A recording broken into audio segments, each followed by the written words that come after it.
직원들이 보는 앞에서 점장은 서류를 바닥에 내던졌다. 이게 내가 한 짓이야? 돈 때문에 사람을 속인 거잖아. 지수는 떨리는 손으로 서류를 주워들었다. 누군가 그 모습을 조용히 지켜보고 있었다. 그리고 아무 말 없는 노인의 시선. 시작 전 오늘 이야기가 여러분 마음에 작은 재미와 감동으로 남길 바라며 이야기를 시작하겠습니다. 차가운 겨울비가 아스팔트를 때리는 12월의 어느 정오였습니다. 대한민국 상위 1%만을 상대한다는 VVIP 백화점 더 포레스트의 1층 정문. 그 호화로운 황금빛 회전문은 쉴 새 없이 돌아가며 값비싼 명품 쇼핑백을 든 고객들과 그들의 몸에 밴 값비싼 향수 냄새를 뱉어내고 있었죠. 은은하게 울려 퍼지는 바흐의 무반주 첼로 모음곡과 먼지한 톨 없이 반짝이는 이탈리아산 대리석 바닥. 이곳은 평범한 서민들에게는 위화감마저 느껴지는 그들만의 완벽한 성이었습니다. 그리고 그 성의 한가운데 계약직 사원 민지수 씨가 떨리는 손을 유폼 치마에 몰래 닦고 있었습니다. 그녀의 시선은 30분 뒤 자신의 인생이 결정될 12층 면접장을 향해 있었죠. 오늘 그녀는 2년간의 계약직 생활을 끝내고 정직원으로 전환될 수 있는 마지막 임원 면접을 앞두고 있었습니다. 지수 씨에게 이 면접은 단순한 승진이 아니었습니다. 그것은 벼랑 끝에 매달린 그녀와 홀어머니의 생명줄, 그 자체였죠. 지난 2년 그녀는 하루도 쉬지 않고 일했습니다. 시한부 선고를 받고 입원해 계신 홀어머니의 병원비를 대기 위해 그녀는 동료들이 기피하는 모든 꾸준 일을 도맡아 했습니다. 민지수 씨, 창고 정리 좀 해놔. 민지수 씨, 저기 VIP 고객 화장실 변기 막혔다는데 좀 가봐. 정직원들은 그녀를 정식 사원이 아닌 자신들의 자비를 처리해주는 아랫사람으로 취급하기 일쑤였습니다. 그 중에서도 1층 매장을 총괄하는 박만식 점장은 그녀에게 지옥 그 자체였습니다. 박 점장은 기름을 바른 2대8 가르마만큼이나 빈틈없이 악랄한 인간이었죠. 그는 매일 아침 조회 시간마다 직원들의 인격을 모독하는 것으로 하루를 시작했습니다. 너희들 월급이 왜 쥐꼬리만 한 줄 알아? 너희들 가치가 딱 그 정도라서 그래. 저기 1층 로비에 전시된 마네킹보다 못한 것들이라고. 그런 박 점장에게 2년간 묵묵히 모든 것을 견뎌온 지수 씨는 가장 만만한 먹잇감이었습니다. 지난 여름 폭염이 기승을 부리던 날이었습니다. 박 점장은 에어컨이 고장난 창고에 지수 씨를 불러 산더미 같은 박스를 정리하라고 지시했죠. 지수 씨가 땀을 뻘뻘 흘리며 박스를 나르자 박 점장은 얼음이 든 커피를 마시며 그녀를 위아래로 훑어보았습니다. 민지수 씨, 당신 어머니 병원비 많이 든다며? 내가 정직원 추천서 한 줄 써줘? 그럼 오늘 저녁에 나랑 식사 한번 하지. 어때? 그는 이런 역겨운 농담을 던지며 지수 씨의 어깨를 주무르기도 했습니다. 지수 씨는 그럴 때마다 속이 뒤틀렸지만 그저 죄송합니다라는 말과 함께 고개를 숙일 뿐이었죠. 어머니의 병원비만 아니었다면 당장이라도 사직서를 던지고 싶었지만 그녀는 버텨야만 했습니다. 그리고 마침내 오늘 그 지옥 같은 2년의 끝을 결정지을 마지막 면접 날이 온 것입니다. 30분. 30분만 버티자. 오늘 면접만 잘 보면. 그럼 엄마 병원비도. 지수 씨가 엘리베이터 홀을 향해 발걸음을 재촉하던 바로 그 순간이었습니다. 1층 VVIP 라운지 앞에서 끔찍한 고성이 터져 나왔습니다. 아이씨, 뭐야, 이 거지 새끼가. 박만식 점장이었습니다. 그의 완벽하게 다려진 실크 셔츠 앞섭이 방금 누군가와 부딪히며 쏟아진 값싼 자판기 커피로 얼룩져 있었죠. 그리고 박 점장의 발치에는 그가 방금 거칠게 밀쳐낸 탓에 바닥에 나동그라진 노인 한 명이 주저앉아 있었습니다. 노인은 비에 흠뻑 젖은 낡은 점퍼 차림이었고 손에는 미처 다 마시지 못한 자판기 커피 종이컵이 들려 있었죠. 하지만 박 점장은 그리고 그 백화점의 그 누구도 몰랐습니다. 지금 자신과 부딪힌 이 초라한 노인이 바로 오늘 본사에서 암행 감찰을 돈다는 소문의 주인공, 더 포레스트 그룹의 신임 회장 강태준이라는 사실을 말입니다. 박 점장은 자신의 완벽한 하루를 망쳤다는 분노에 이성을 잃었습니다. 하필이면 오늘 본사 임원들이 자신의 실적을 평가하러 오는 날이었습니다. 이런 중요한 날에 감히 거짓골을 한 노인이 자신의 앞길을 막고 셔츠에 커피까지 쏟다니 그는 자신의 완벽한 출세가도에 흠집이 났다는 생각에 그 분노를 모두 노인에게 쏟아내기로 작정했습니다. 아이고 냄새야. 어디서 이런 것들이 기어들어와. 하필이면 오늘. 그는 그것도 모자라 옆에 서 있던 신입 직원의 생수병을 거칠게 빼앗아 들었습니다. 그리고는 노인의 머리 위로 남은 물을 모욕적으로 쏟아부었습니다. 자, 씻어. 더러우니까 씻으라고. 우리 백화점 물은 비싸니까 특별히 씻겨주는 거야. 당장 꺼져. 차가운 물줄기가 노인의 앙상한 뺨을 타고 흘러내렸습니다. 푸아. 노인이 미처 피하지도 못하고 물세례를 정통으로 맞으며 거친 기침을 쏟아냈습니다. 주변을 지나던 VVIP 고객들은 눈살을 찌푸리며 자리를 피했고 다른 직원들은 박 점장의 불호령이 자신에게 튈까봐 고개를 숙인 채 감히 나서지 못했습니다. 모두가 침묵했습니다. 박 점장은 그 침묵을 즐기듯 더욱 큰 소리로 노인을 몰아세웠습니다. 뭐해? 당장 보안팀 불러서 이 쓰레기 안 치우고. 너희들은 눈깔이 장식이야? 이런 게 들어올 때까지 뭐 했어? 이래서 너희들 월급 주기가 아깝다는 거야. 강태준 회장은 젖은 머리카락 사이로 이 모든 광경을 지켜보며 주먹을 쥐었습니다. 그의 점퍼 주머니 속에 숨겨진 소형 녹음기가 이 모든 모욕적인 폭언을 빠짐없이 담고 있었죠. 그래, 박만식. 내 놈이 이런 인간이었구나. 내가 반드시 뿌리 뽑으리라 다짐했던 바로 그 쓰레기. 그의 눈이 얼음장처럼 차갑게 빛났습니다. 박 점장의 만행이 계속될수록 그를 지켜보는 회장의 시선은 점점 더 싸늘하게 가라앉고 있었습니다. 엘리베이터를 기다리던 지수 씨도 그 광경에 숨이 멎는 것 같았습니다. 안 돼. 그냥 가, 민지수. 제발. 너 면접 가야 하잖아. 머리는 제발 그냥 가라고 소리쳤습니다. 지금 저기에 끼어드는 순간 박 점장은 분명 자신을 가만두지 않을 것입니다. 오늘 면접은 물 건너가게 되겠죠. 어머니의 얼굴이 떠올랐습니다. 병원비 고지서가 눈앞을 스쳐 지나갔습니다. 하지만 바로 그때였습니다. 노인이 물에 젖은 손으로 바닥에 떨어진 커피 종이컵을 주우려 허리를 숙이는 순간 지수 씨의 두 발은 이미 노인을 향해 달려가고 있었죠. 점장님, 안 됩니다.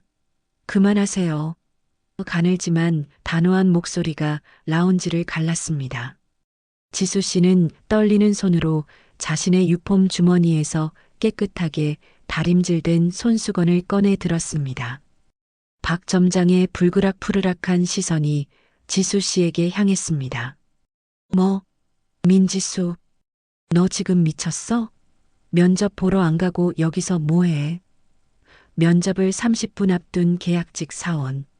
자신의 모든 것을 잃을 각오를 한 그녀는 자신이 지금 구하려는 노인이 사실은 자신의 모든 것을 구해줄 수 있는 유일한 사람이라는 것을 그 순간에는 정말 꿈에도 모르고 있었습니다.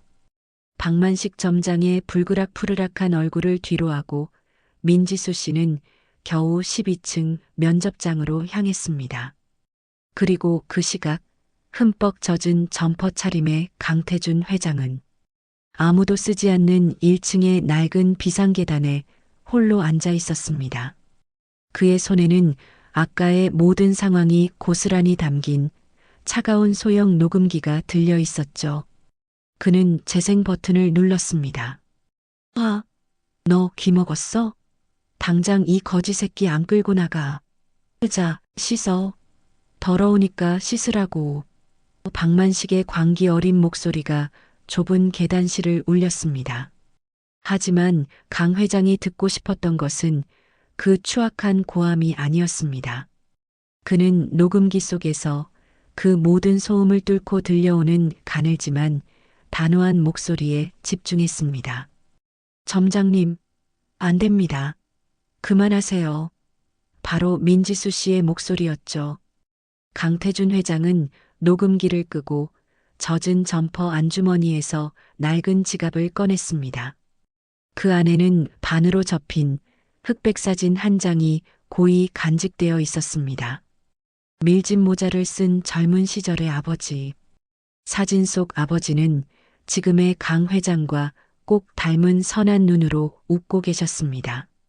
사람들은 강태준 회장이 금수저 출신인 줄로만 알았습니다.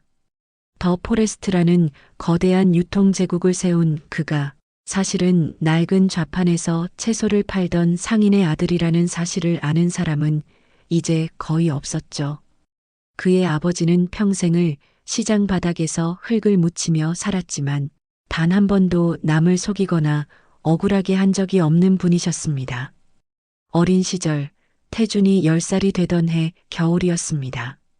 장을 보러 온 한 부잣집 사모님이 아버지가 정성껏 다듬어 놓은 배추를 발로 툭툭 차며 트집을 잡았습니다.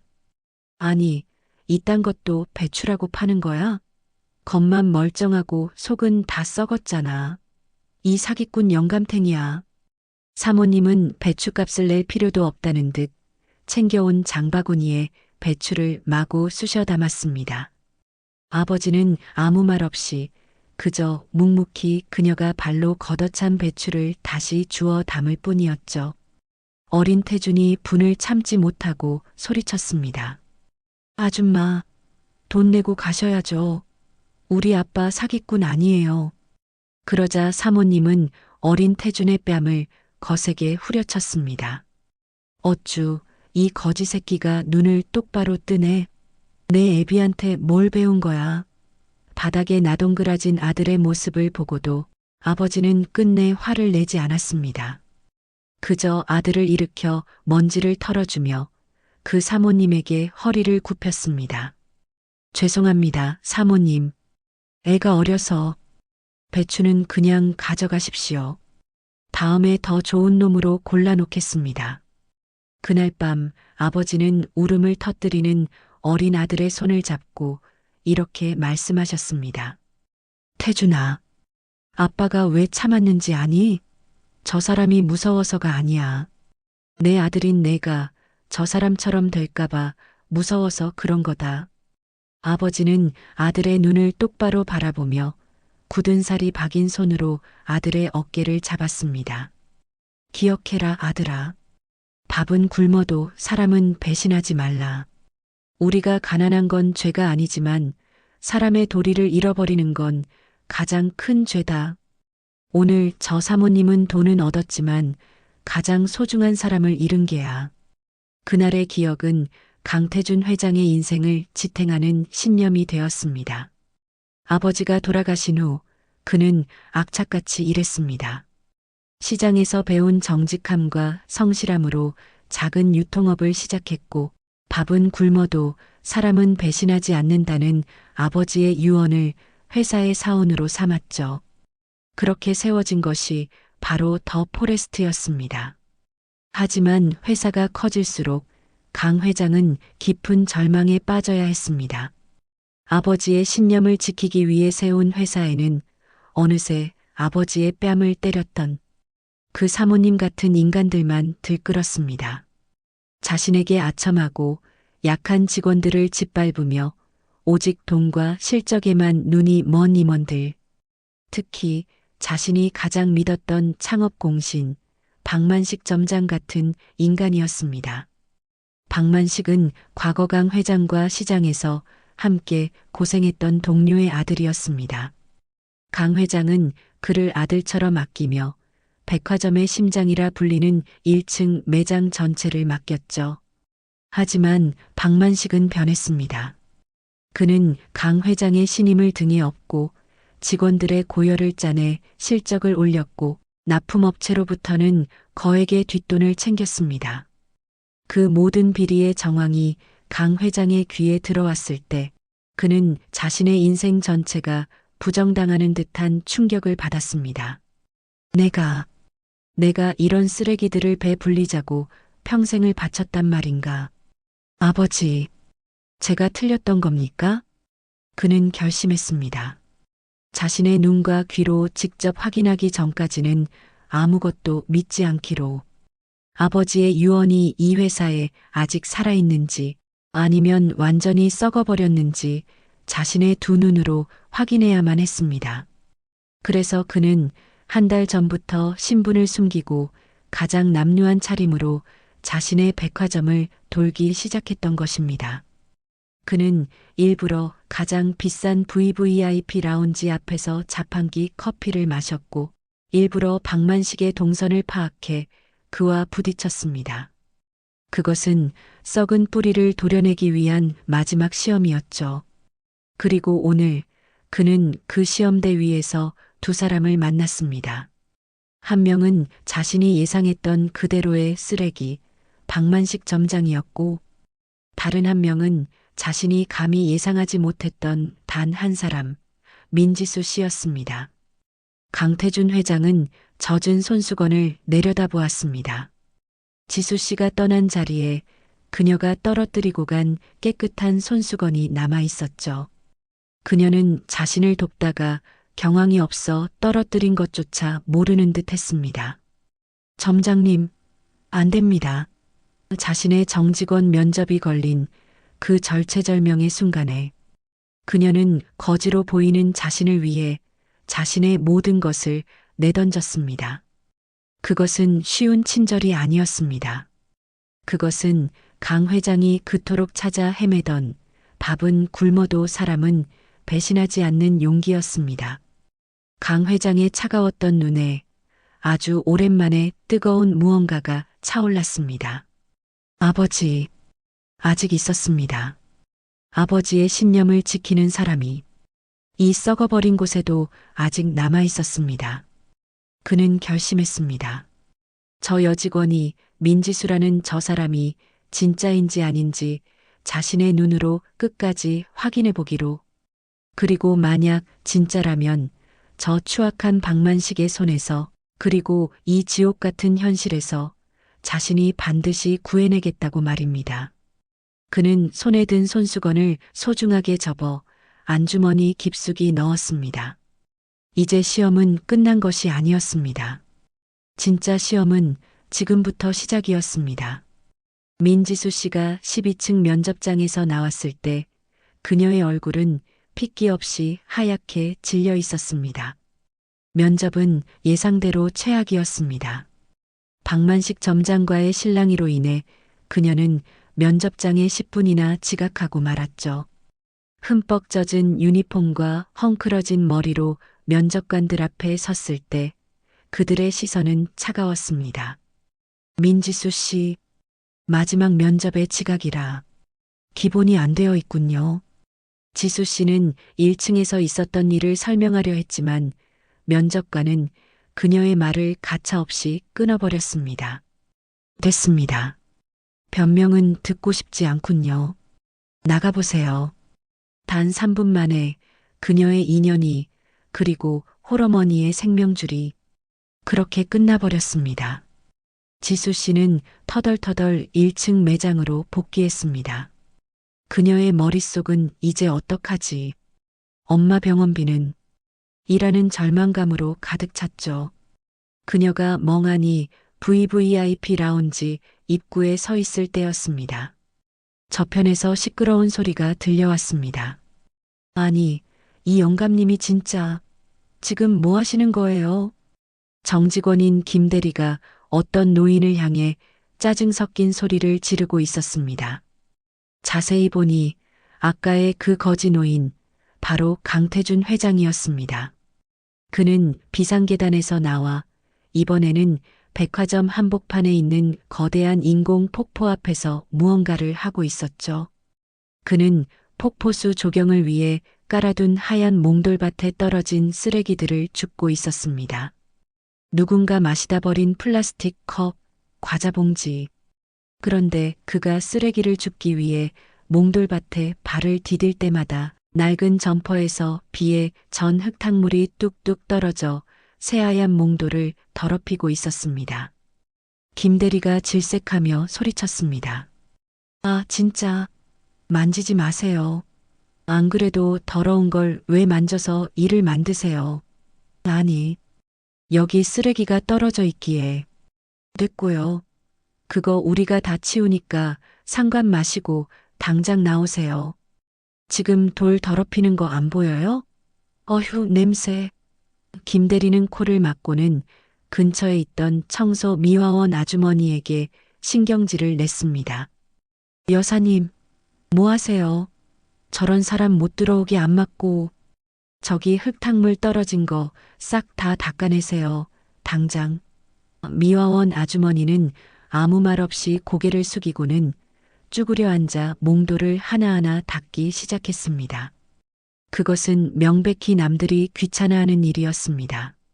아무도 그 노인을 돕지 않았습니다. 오히려 모두가 그를 벌레 보듯 피하고 있었죠. 강태준 회장은 씁쓸하게 웃었습니다. 이것이 그가 준비한 두 번째 시험이었습니다. 그는 일부러 백화점에서 가장 깨끗하고 신성시대는 이 인공 폭포를 더럽혔습니다. 자신이 쓰레기 취급을 당할 것을 알면서도 과연 누군가 이 더러운 쓰레기를 줍는 더 귀찮은 일을 할 것인지 지켜보고 있었죠. 그리고 그 순간 면접에서 떨어진 절망감에 휩싸여 있던 민지수 씨가 그 광경을 목격했습니다. 그녀의 눈에 김대리에게 혼나면서도 꿋꿋이 쓰레기를 줍는 노인의 굽은 등과 그 옆에서 묵묵히 몽돌을 닦고 있는 미화원 아주머니의 지친 어깨가 들어왔습니다. 그녀는 이미 면접에서 떨어졌습니다. 이제 와서 몸을 사릴 이유도 박 점장의 눈치를 볼 필요도 없었죠. 지수 씨는 망설임 없이 몽돌밭으로 걸어 들어갔습니다. 영감님, 제가 할게요. 이리 주세요. 그녀는 강 회장의 손에서 더러운 과자 봉지를 받아들었습니다. 그리고는 미화원 아주머니 옆에 쪼그려 앉았습니다. 여사님 같이 해요. 제가 닦을게요. 아이고, 민 선생. 안 그래도 돼. 면접은 잘 봤어? 아니에요, 여사님. 그냥 하고 싶어서요.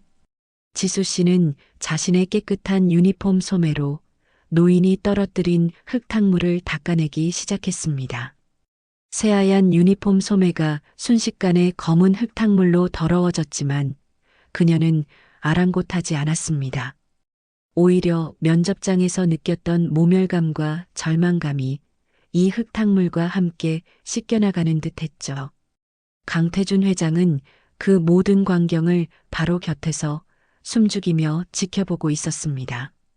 자신의 면접을 망친 원흉일 수도 있는 자신에게 자신의 인생이 끝났다고 생각하는 그 절망의 순간에도 저 여직원은 가장 낮은 곳에 있는 미화원을 돕고 가장 더러운 쓰레기를 기꺼이 자기 손에 묻혔습니다.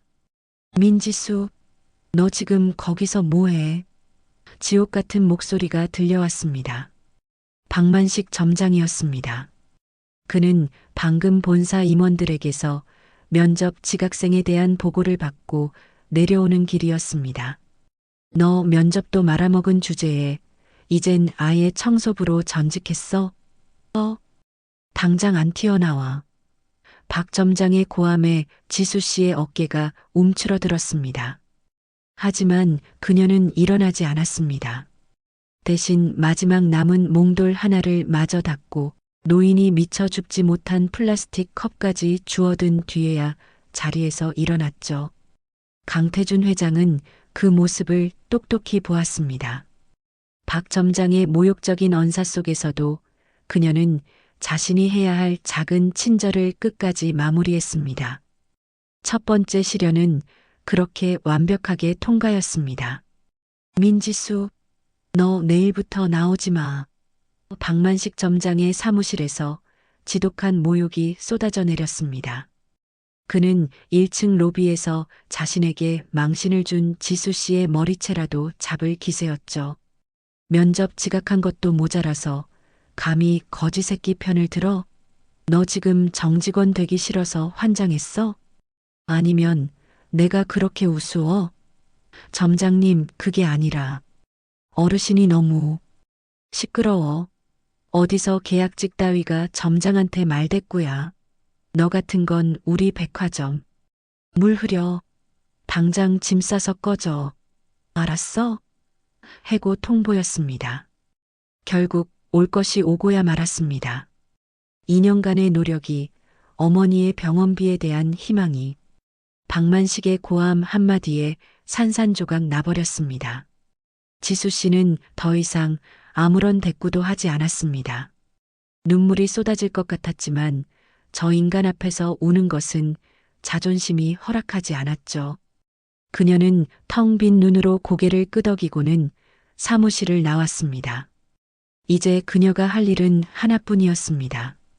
직원용 라커룸에 있는 자신의 얼마 안 되는 짐을 챙겨 이 지옥 같은 곳을 떠나는 것이었죠.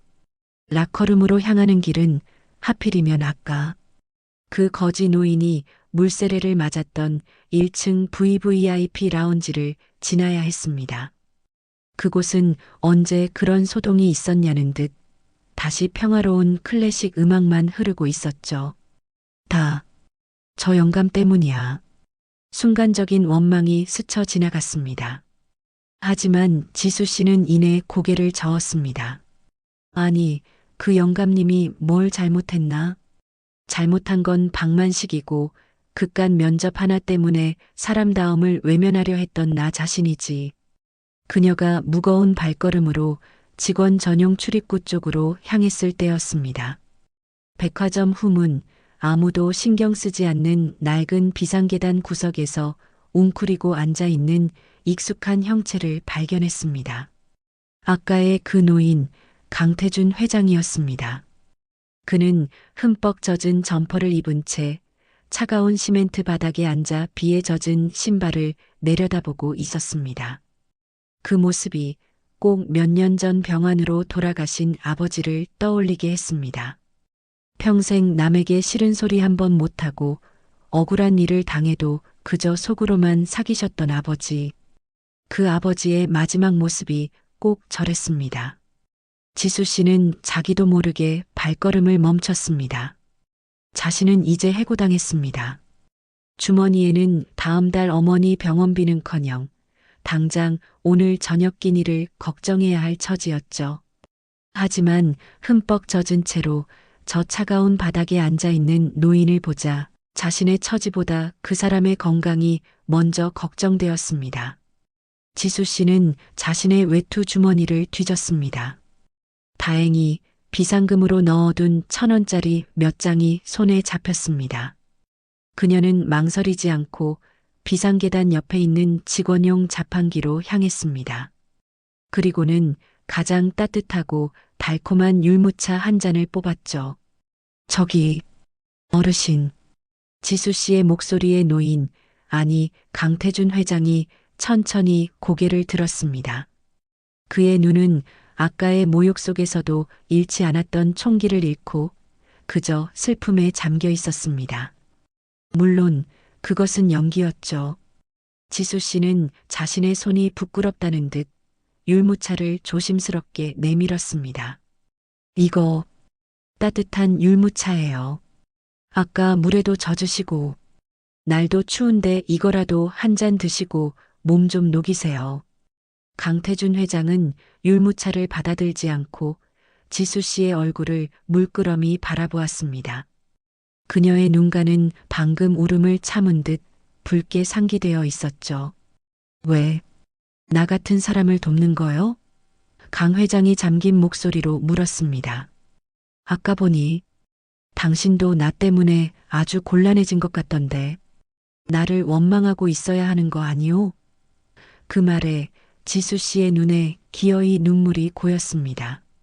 하지만 그녀는 억지로 미소를 지어 보였습니다. 원망은요. 제가 좋아서 한 일인데요. 뭘?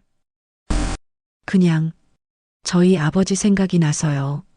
저희 아버지도 늘 좋은 분이셨는데 세상이 그걸 몰라주더라고요. 지수 씨는 자신의 붉어진 눈시울을 감추려 얼른 고개를 돌렸습니다. 저는 이제 가봐야 해서요. 꼭 드시고 감기 걸리지 마세요. 그녀는 그렇게 말하고는 라커룸을 향해 서둘러 뛰어갔습니다. 자신이 건넨 그 율무차가 자신을 해고한 이 백화점의 주인이자 자신의 인생을 구원해줄 결정적 증거가 될 줄은 꿈에도 모른 채 말입니다.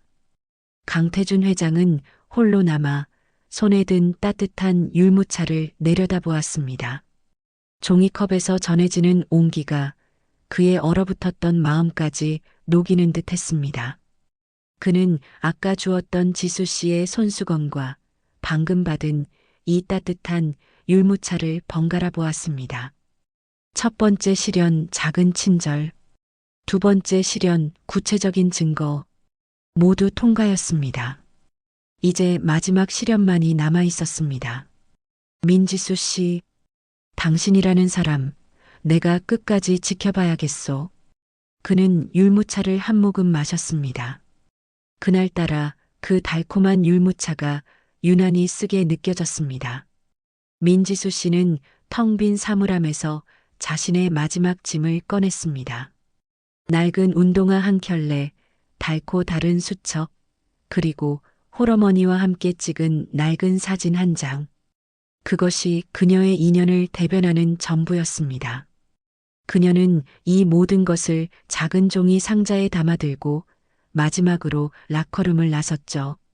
이제 정문을 통과해 이 지옥을 떠나기만 하면 끝이었습니다. 그런데 그녀의 발걸음이 또다시 1층 VVIP 라운지 앞에서 멈추고 말았습니다. 이번에는 더 큰 소동이 벌어지고 있었습니다. 어머, 어머, 저게 뭐야? 당장 치우지 못해. 백화점. VVIP 중에서도 가장 악명 높기로 유명한 진성무역의 차 여사였습니다. 그녀는 방금 산 수천만 원짜리 명품백을 든 채 마치 바퀴벌레라도 본 듯 경악하며 소리를 지르고 있었죠. 그녀의 손가락이 가리킨 곳에는 아까의 그 거지 노인 강태준 회장이 있었습니다. 그는 율무차를 다 마시고 차가운 몸을 잠시라도 녹이려 했는지 라운지 입구에 온풍기 바람이 나오는 바닥에 쪼그려 앉아 있었습니다. 그 모습이 차 여사의 심기를 정통으로 건드린 것입니다. 박 점장 어딨어? 당장 이리 와봐. 차 여사의 고함에 박만식 점장이 똥개처럼 달려왔습니다. 아이고, 차 사모님, 어서 오십시오. 무슨 일 있으십니까? 무슨 일이냐니? 지금 내 눈에 저 더러운 게 보이는데. 박 점장, 당신 요즘 일 안 해? 어떻게 이런 쓰레기를 백화점 안으로 들여? 내 쇼핑 기분 다 망쳤잖아. 아이고, 죄송합니다, 사모님. 제가 당장. 박 점장은 차 여사에게 90도로 허리를 숙이다가 노인을 발견하고는 얼굴이 악기처럼 변했습니다. 이 영감탱이가 아직도 안 꺼지고. 박 점장은 보안 요원을 부를 생각도 못하고 자신이 직접 노인을 끌어내기로 했습니다. 그것이 VVIP인 차 여사에게 자신의 충성심을 보여줄 가장 확실한 방법이었으니까요. 이봐, 영감. 내가 좋게 말할 때 꺼지라고 했지. 내가 감히 차 사모님 심기를 건드려. 박 점장은 강 회장의 멱살을 거머쥐고 그를 바닥에서 질질 끌어내려 했습니다. 잠깐만. 기침이. 시끄러워. 너 같은 놈은 여기서 숨 쉴 자격도 없어. 당장 이 더러운 손 안 놔? 그때 짐 상자를 들고 서 있던 민지수 씨가 그들 앞으로 걸어 나왔습니다. 박 점장은 해고당한 지수 씨를 발견하고는 기다렸다는 듯 비웃음을 흘렸습니다. 오호, 민지수. 마침 잘 만났다. 너 어차피 잘렸겠다. 마지막 봉사나 하고 가. 그는 턱짓으로 노인을 가리키며 명령했습니다. 너도 저 영감이랑 똑같은 쓰레기 처지니까 내가 저 영감 데리고 같이 꺼져. 저 더러운 몸에 손대기 싫으니까 내가 끌고 나가라고. 이것은 명백한 마지막 시험대였습니다. 차 여사는 팔짱을 낀 채 이 재미있는 구경거리를 지켜보고 있었고 박 점장은 지수 씨가 어떤 굴욕적인 반응을 보일지 기대하고 있었죠. 지수 씨는 어차피 해고당한 몸. 여기서 노인의 멱살을 잡고 끌고 나간다고 해서 잃을 것도 얻을 것도 없었습니다. 오히려 이 상황을 빨리 벗어나고 싶었죠. 하지만 지수 씨는 들고 있던 종이 상자를 바닥에 내려놓았습니다.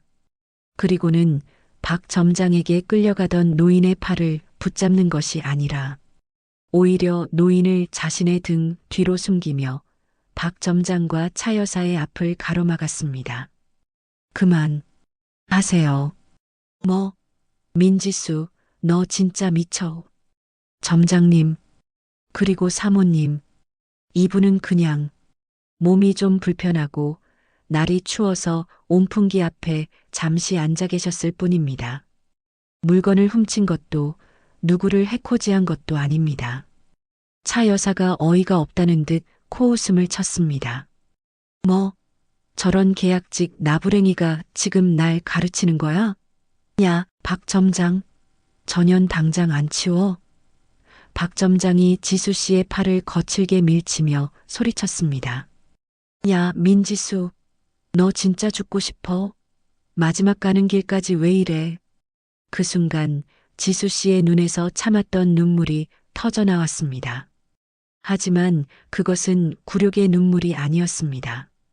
그것은 분노였고 슬픔이었습니다.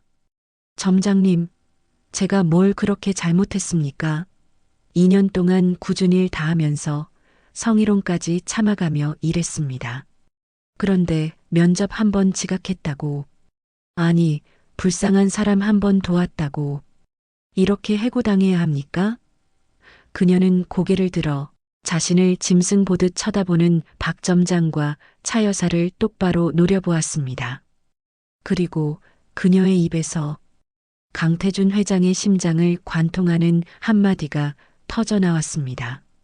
저희 아버지가 늘 그러셨어요. 밥은 굶어도 사람은 배신하면 안 된다고요. 제가 지금 여기서 이 어르신을 모른 척하고 끌어내는 건 돈 때문에 사람을 배신하는 짓입니다. 전 그렇게 못합니다. 차라리 밥을 굶겠습니다. 그 말이 터져 나오는 순간 바닥에 주저앉아 있던 강태준 회장의 눈이 경악으로 물들었습니다. 밥은 굶어도 사람은 배신하지 말라. 그것은 자신의 아버지가 자신에게 남긴 단 하나의 유언이었습니다. 자신이 평생을 지키려 했던, 그리고 이 백화점에서 그 누구도 지키지 않았던 바로 그 신념. 그 신념을 오늘 모든 것을 잃은 이 계약직 여직원의 입을 통해 듣게 된 것입니다. 그는 더 이상 연기를 할 필요가 없었습니다. 시험은 끝났습니다. 그는 자신의 눈으로 진짜 사람을 찾았습니다.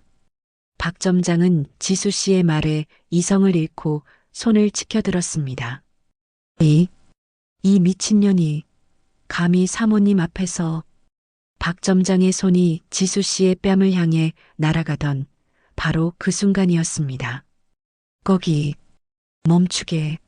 모두의 귀를 의심하게 하는 낮고 위험 있는 목소리가 라운지 전체를 울렸습니다. 방금까지 거지 노인이었던 강태준 회장이었습니다. 그가 박 점장의 팔을 붙잡은 채 천천히 자리에서 일어서고 있었습니다. 거기, 멈추게. 모두의 귀를 의심하게 하는 낮고 위험 있는 목소리가 라운지 전체를 울렸습니다. 방금까지 거지 노인이었던 강태준 회장이었습니다. 그가 박 점장의 팔을 붙잡은 채 천천히 자리에서 일어서고 있었습니다. 그의 손아귀 힘이 어찌나 강했던지 100kg이 넘는 박 점장의 거구가 휘청거렸습니다. 박만식 점장은 당황했습니다. 이 거지 영감탱이가 어디서 이런 힘이. 하지만 VVIP인 차 여사가 자신을 지켜보고 있다는 사실에 그는 이성을 잃고 말았습니다. 이 영감탱이가 감히 내 팔을 잡아? 너 저 미친년이랑 한패였어? 당장 이 손 안 놔. 박 점장은 강 회장의 손을 뿌리치고 오히려 그를 거칠게 밀어붙였습니다. 그래, 내년들 소원대로 둘 다 경찰서에 쳐넣어 주마. 보안팀 뭐해? 바로 그때였습니다. 박 점장이 강 회장을 밀어붙이던 그 순간 균형을 잃은 강 회장의 등이 하필이면 VVIP 라운지 입구에 전시되어 있던 체코에서 공수해 온 수천만 원짜리 크리스탈 조형물과 부딪혔습니다. 와장창 백화점 1층 전체를 울리는 끔찍한 파열음이었습니다. 은은하던 클래식 음악이 멎었고 모든 고객과 직원들의 시선이 산산조각 난 크리스탈 잔해로 향했습니다. 정적이 흘렀습니다. 차 여사의 입이 경악으로 벌어졌습니다. 박만식 점장의 얼굴은 붉은색에서 순식간에 새하얗게 질려버렸죠. 끝. 났다. VVIP 앞에서 그것도 백화점의 상징과도 같은 최고가 조형물을 박살내다니. 이건 단순한 실수가 아니었습니다. 자신의 경력이, 인생이 이 유리 조각들과 함께 박살나는 순간이었습니다. 하지만 박 점장은 그 짧은 순간 이 지옥에서 빠져나갈 단 하나의 방법을 찾아냈습니다. 그것은 바로 희생양이었습니다. 그는 떨리는 손가락으로 이 모든 광경을 망연자실하게 바라보던 민지수 씨를 가리켰습니다. 저 미친년이. 그의 목소리는 공포에서 다시 역겨운 분노로 바뀌어 있었습니다. 전현입니다. 사모님, 저 계약직년이 어차피 해고당할 거 앙심을 품고 이 사달을 낸 겁니다. 이것은 명백한 거짓말이었습니다. 누가 봐도 박 점장 자신이 노인을 밀쳐서 벌어진 일이었습니다. 하지만 박 점장은 이미 눈이 뒤집혀 있었죠. 민지수, 내가 감히, 내가 저 영감탱이를 밀어서 조형물을 깨부쉈어. 그렇지. 지수 씨는 아무 말도 할 수 없었습니다.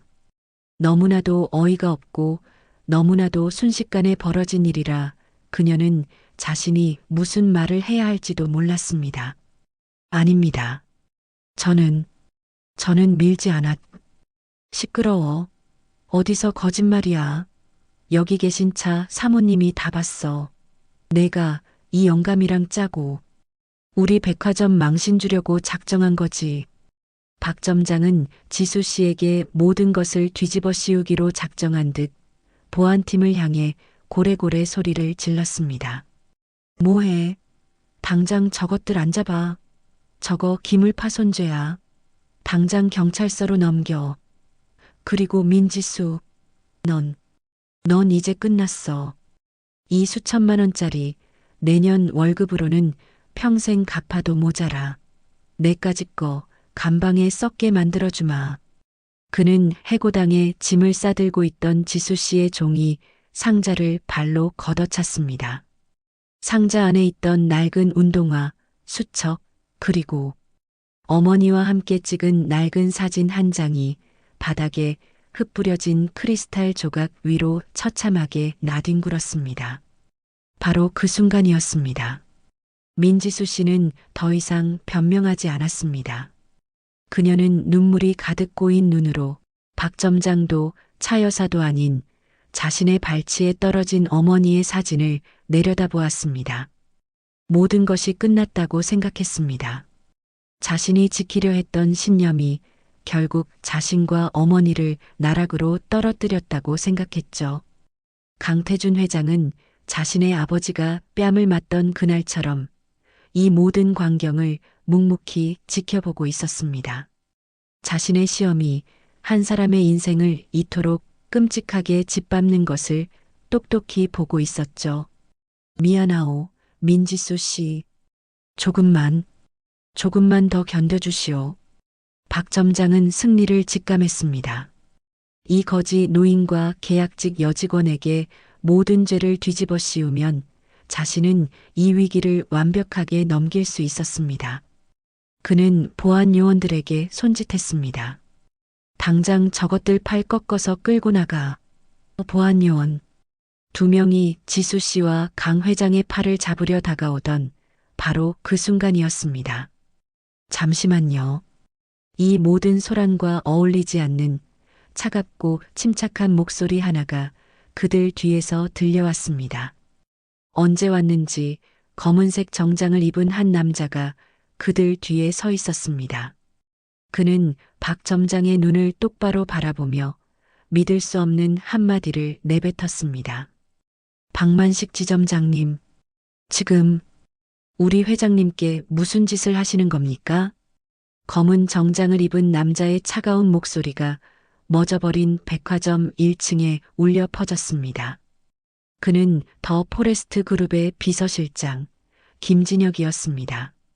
박만식 점장은 김 실장의 얼굴을 알아보는데 1초, 그리고 그가 내뱉은 회장님이라는 단어를 이해하는데 3초가 걸렸습니다.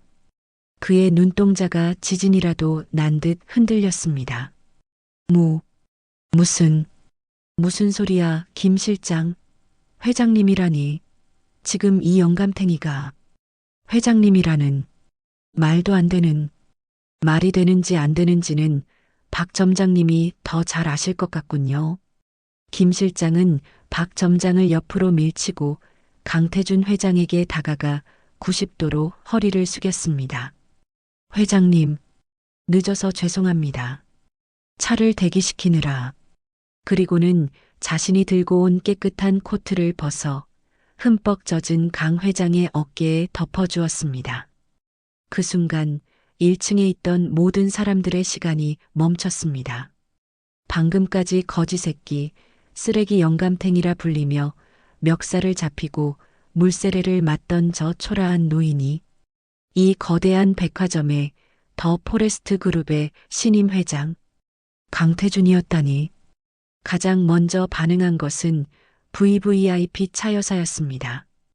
그녀의 손에 들려있던 수천만 원짜리 명품백이 바닥으로 쿵 소리를 내며 떨어졌습니다.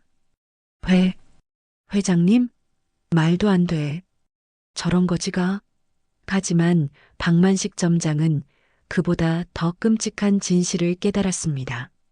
자신이 무슨 짓을 했는지, 자신이 회장에게 거지 새끼라고 부르고 셔츠에 커피를 쏟았다고 물을 붓고 멱살을 잡고 기물파손 누명까지 씌우려 했다는 것을.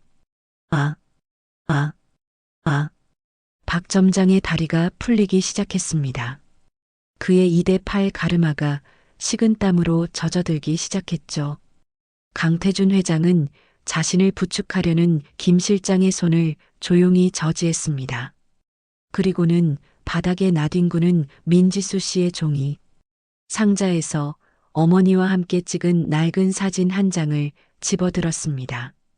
그는 사진에 묻은 더러운 물기를 자신의 젖은 점퍼 소매로 조심스럽게 닦아냈습니다. 그리고는 망연자실해 있는 지수 씨에게 사진을 건넸습니다. 미안하오, 민지수 씨. 내가 너무 늦었소.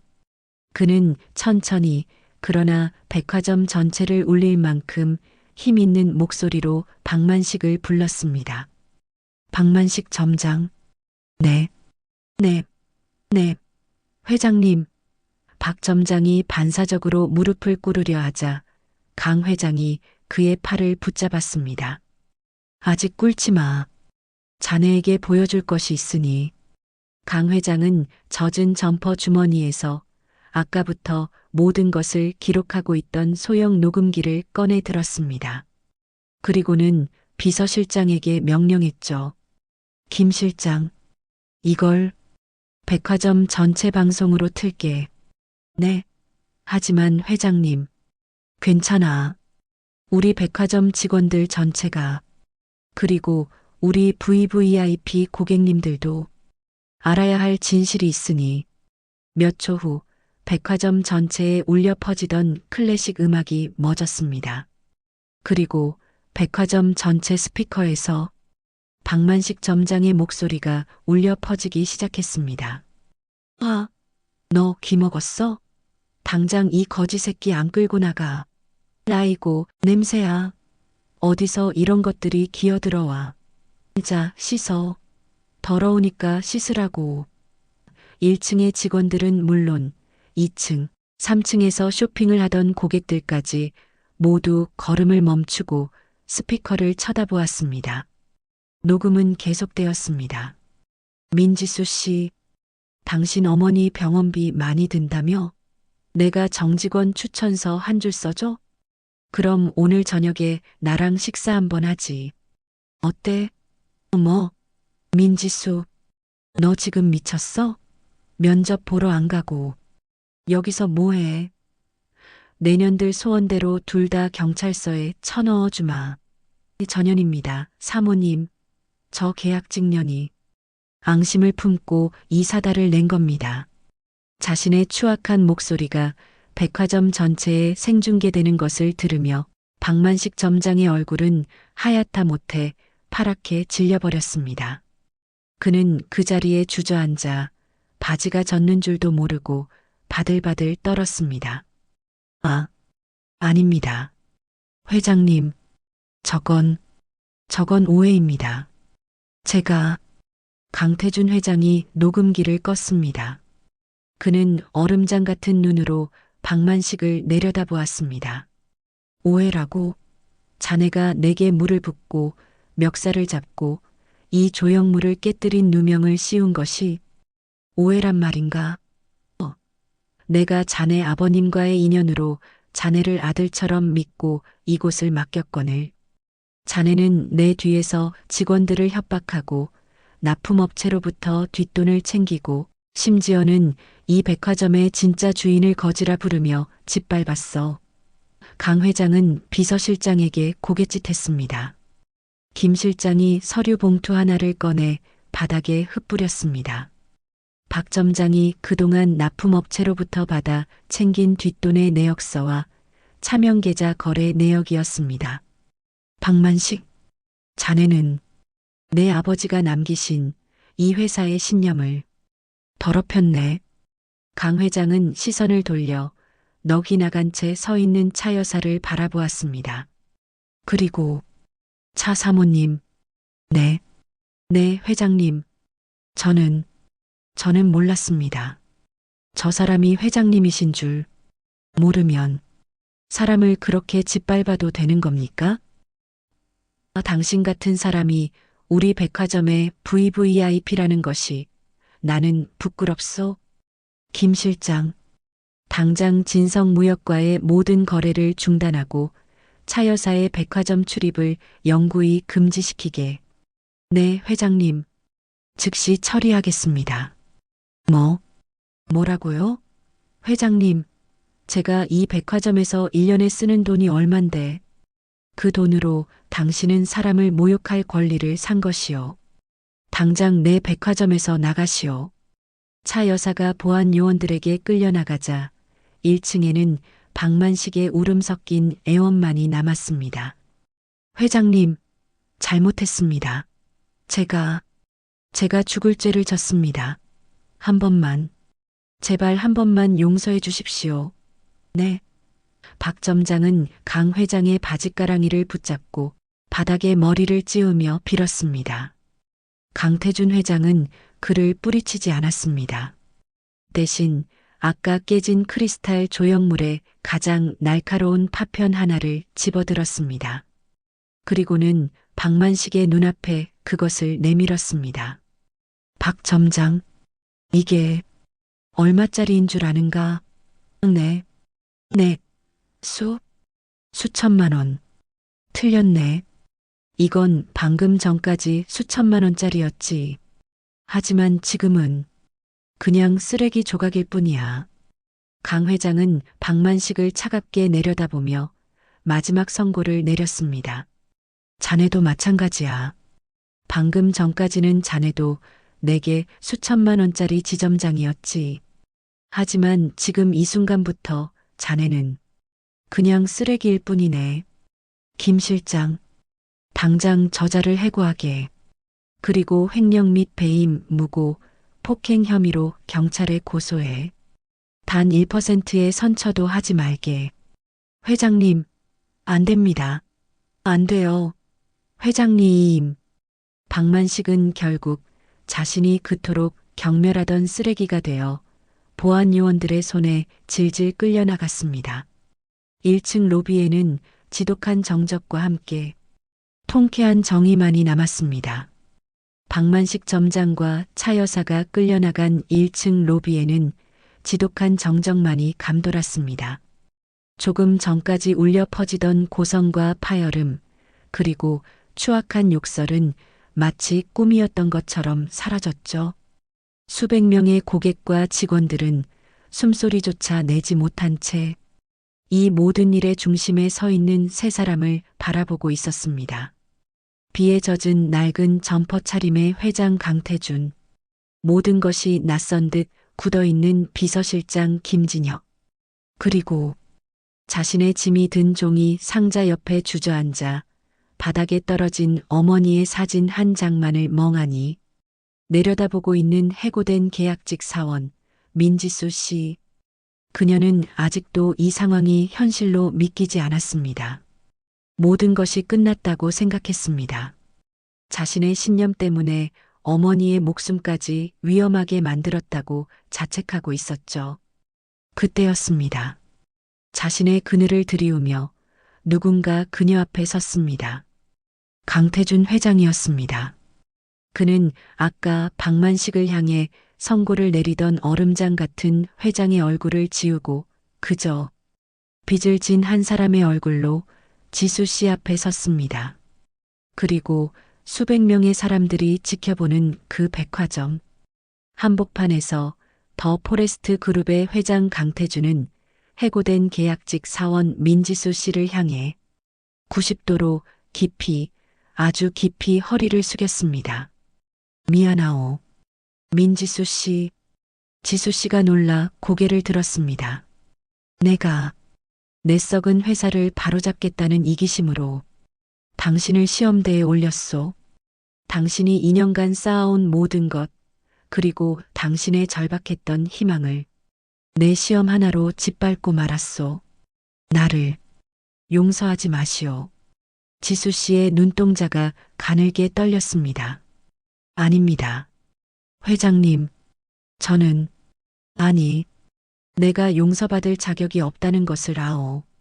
강 회장은 허리를 펴고 그녀의 눈을 똑바로 바라보았습니다.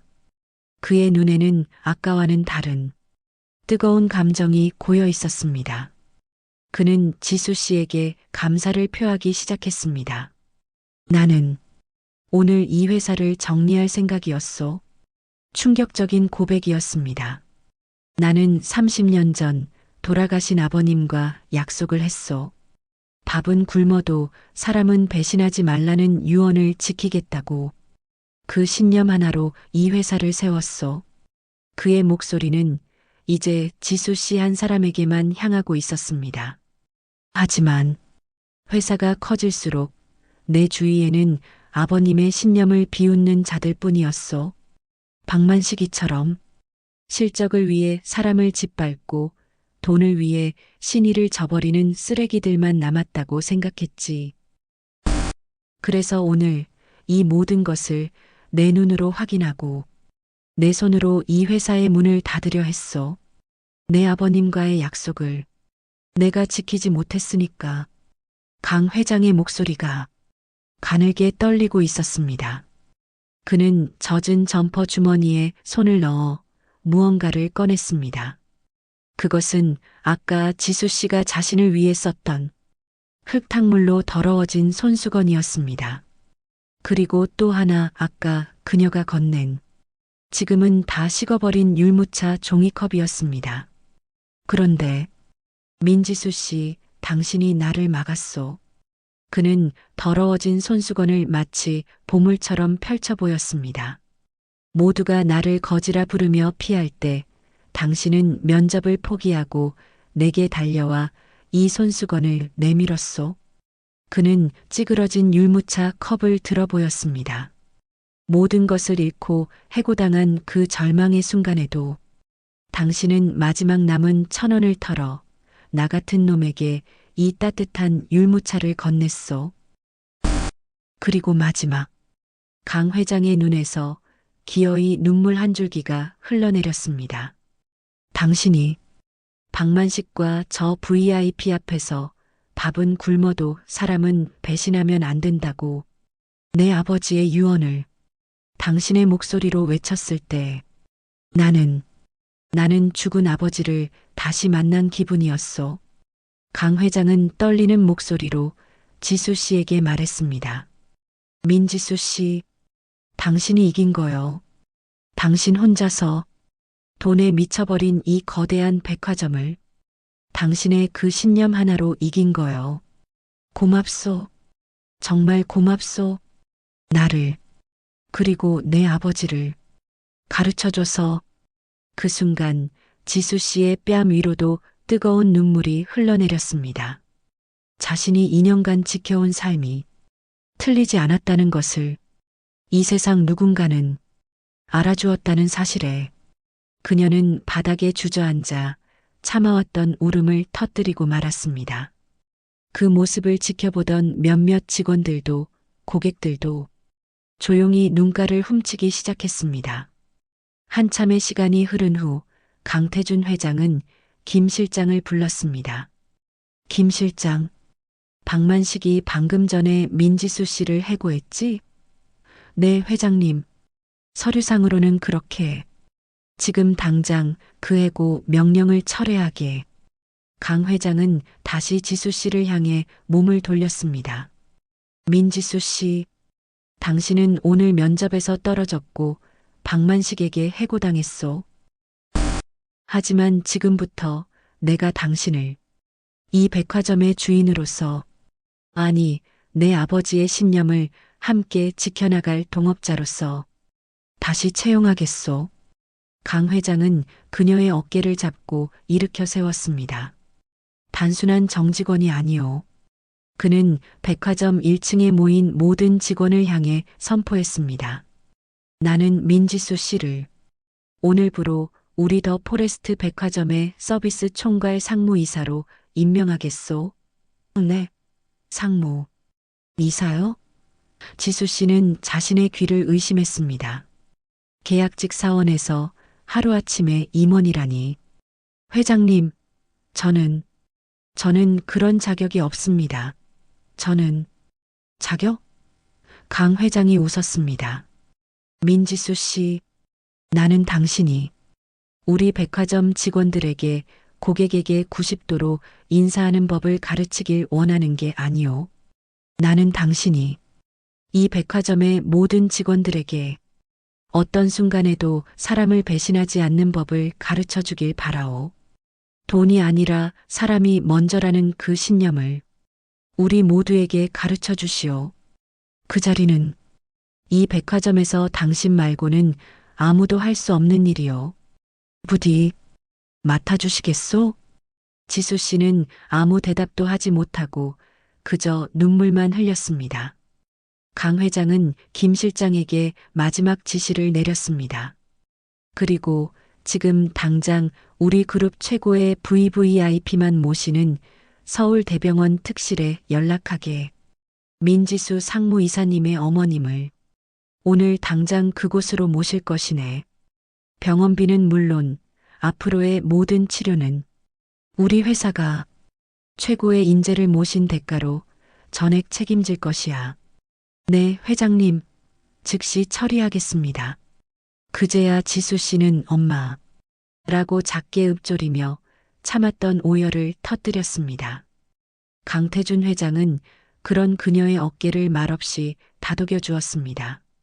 그는 바닥에 떨어진 낡은 사진을 다시 주워 지수 씨의 손에 쥐어 주었습니다. 사진 속에서 그녀의 어머니는 딸을 향해 환하게 웃고 계셨습니다. 그날 더 포레스트 백화점은 문을 닫지 않았습니다. 하지만 그곳을 찾은 모든 사람들은 그날의 일을 잊지 못했습니다. 깨진 크리스탈 조형물이 있던 자리에는 강태준 회장의 지시로 새로운 명판이 세워졌습니다. 그곳에는 값비싼 예술품 대신 민지수 씨가 건넸던 흙탕물 묻은 손수건과 찌그러진 율무차 종이컵이 투명한 유리관 안에 전시되었죠.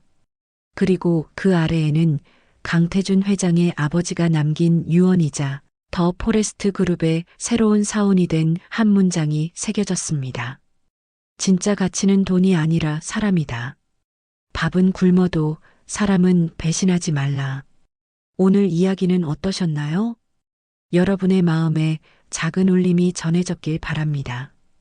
구독과 좋아요로 응원해 주시면 더 따뜻하고 감동적인 이야기로 보답하겠습니다.